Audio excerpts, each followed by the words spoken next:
है द्विघात समीकरण प्रश्नावली 4.1।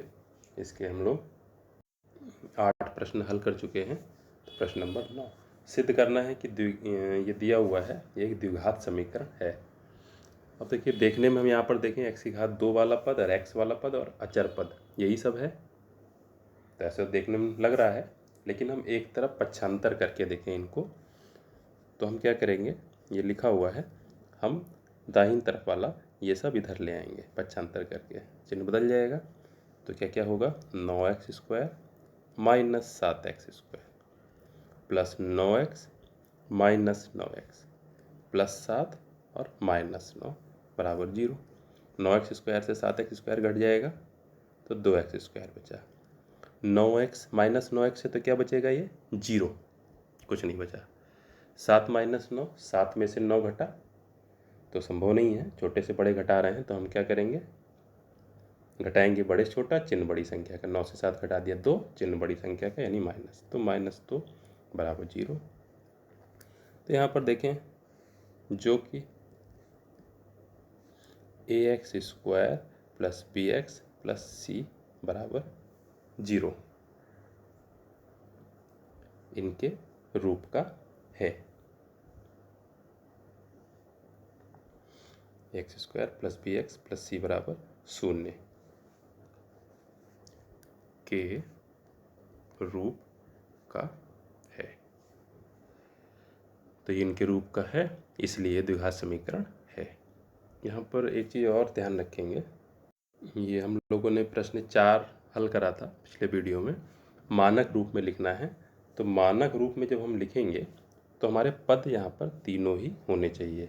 जैसे इसका प्रश्न नंबर 3 था, तो हमने क्या बनाया था इसको, 9x² माइनस 10 बराबर 0। तो यहाँ पर हम देखें x वाला पद नहीं है, तो जब मानक रूप में हम लिखेंगे तो x वाला पद भी होना चाहिए।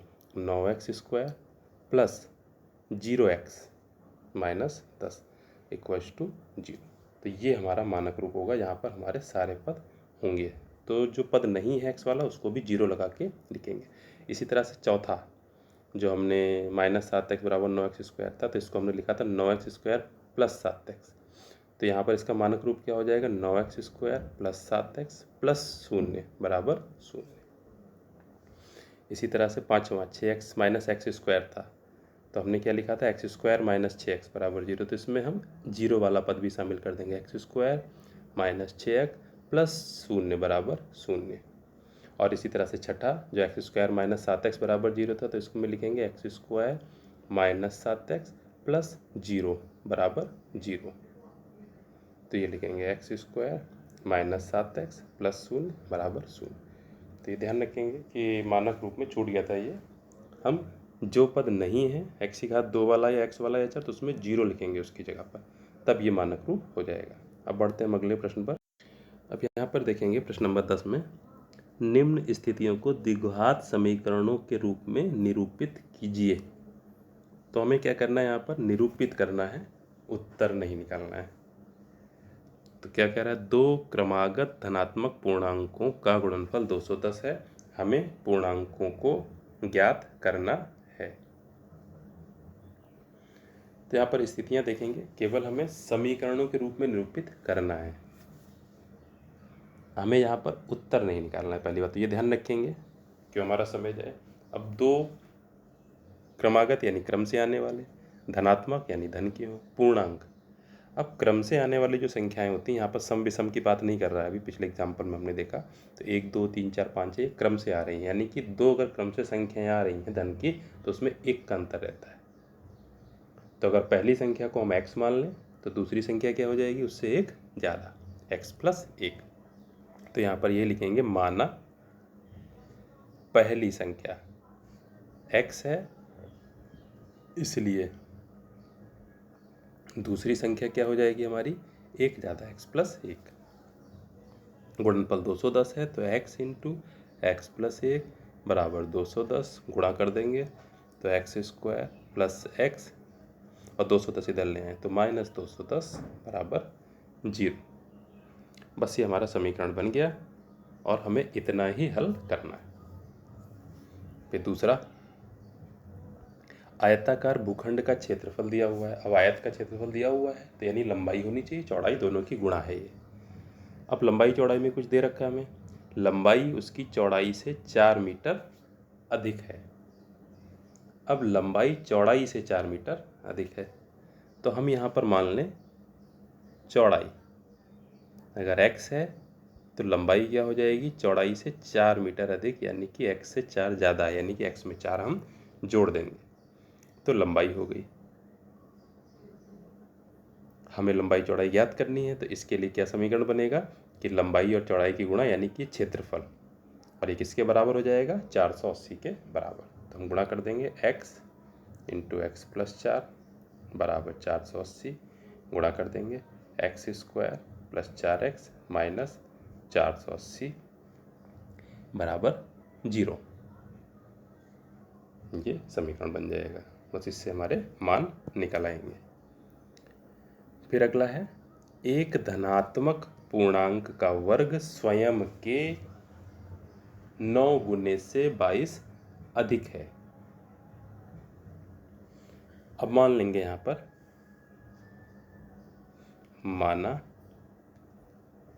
धनात्मक पूर्णांक x है, तो अब क्या कह रहा है कि इसका वर्ग यानी कि x का वर्ग यानी x की घात 2 क्या है, स्वयं के 9 गुने से, यानी कि 9 गुणे x यानी 9x से 22 अधिक, तो 9x से 22 ज़्यादा कर देंगे तो ये हमारा हो जाएगा इसके वर्ग के बराबर, यानी कि जो वर्ग है एक्स स्क्वायर ये x के 9 गुने से 22 ज़्यादा यानी 9x प्लस 22 के बराबर। इधर ले आएंगे सब, तो x square minus 9x minus 22 बराबर 0, ये हमारा बन गया। फिर अगला हम देखेंगे, एक रेलगाड़ी समान चाल से 360 किलोमीटर की दूरी तय करती है। अब चल रही है, हमें चाल नहीं पता यहाँ पर। अगर ये चाल 5 किलोमीटर प्रति घंटा अधिक होती यानी चाल ज़्यादा होती, जब चाल ज़्यादा होगी, तेज चलेगी तो समय कम लगेगा। तो आगे कह भी रहा है कि उसी यात्रा को करने में 1 घंटा कम समय लेती, रेलगाड़ी की चाल ज्ञात करनी। अब यहाँ पर हम देखें तो 3 चीज़ें आ गई, चाल, समय और दूरी। तो यहाँ पर 3 चीज़ें हैं, इनमें एक हमारा संबंध भी होता है। तो 3 चीज़ें हो गई हमारी, दूरी, चाल और समय। अब ये हमें याद रखना है यहाँ पर, इनमें संबंध क्या संबंध है। अभी सूत्र तो हमको याद ही रखना पड़ेगा, दूरी बराबर चाल गुणे समय, ये सूत्र हुआ। और इसी सूत्र में हमको पक्षांतर भी कर देंगे, जैसे हमें चाल का मान निकालना है तो क्या होगा, समय उधर दूरी के बटे में चला जाएगा, यानी कि चाल बराबर क्या हो जाएगा, दूरी बटे समय। या हमें समय निकालना है तो समय क्या हो जाएगा, चाल उधर बटे में चली जाएगी, यानी कि दूरी बटे चाल।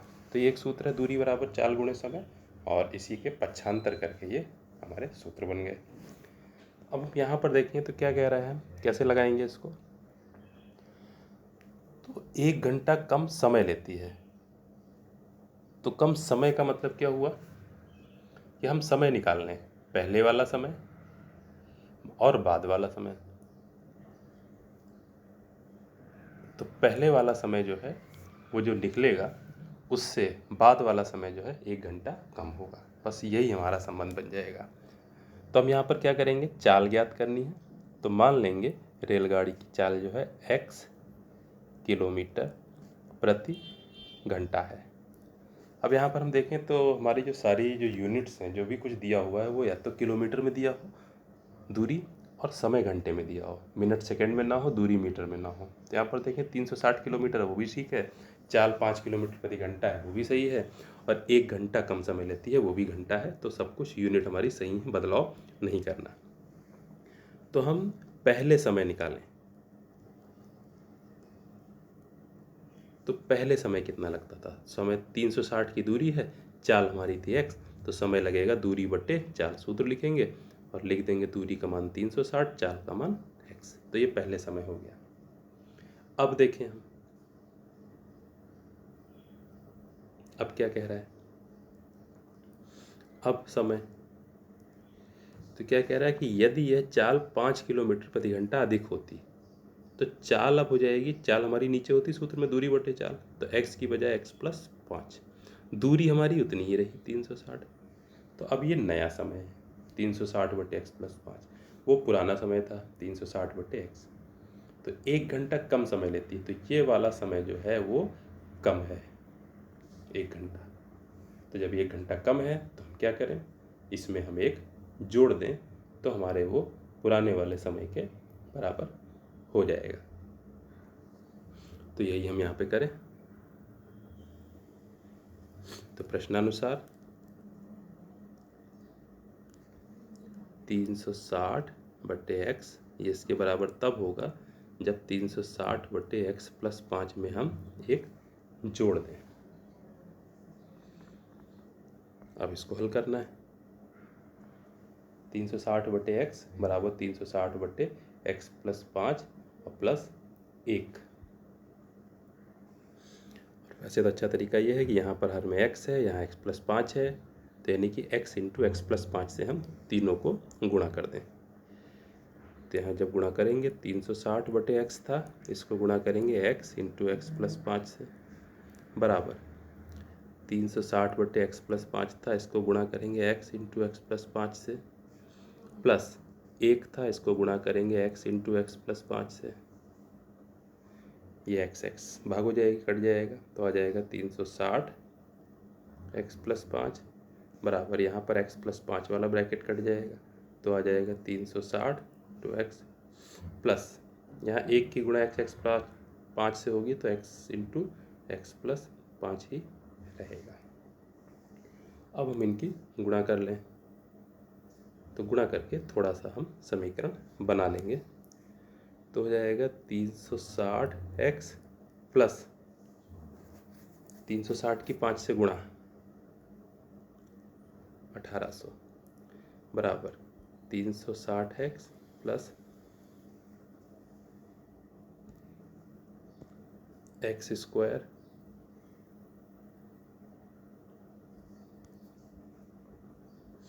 Plus 5x। इसी को हम अगर सही से लिखें तो एक्स स्क्वायर है। अब वहाँ से देखें हम तो 360x और ये हमारा 360x आ रहा था, दोनों तरफ है, ये घट जाएगा जाकर के, एक ही चिन्ह के हैं, तो एक्स स्क्वायर प्लस 5x और 1800 उधर था, वो भी इधर आएगा दाहिनी तरफ, तो माइनस 1800 बराबर 0। तो ये हमारा समीकरण हो गया। तो जैसा कि इस प्रश्न में कह रहा था कि केवल समीकरण बनाना है, तो ये हमारा समीकरण यहाँ पर हो जाएगा।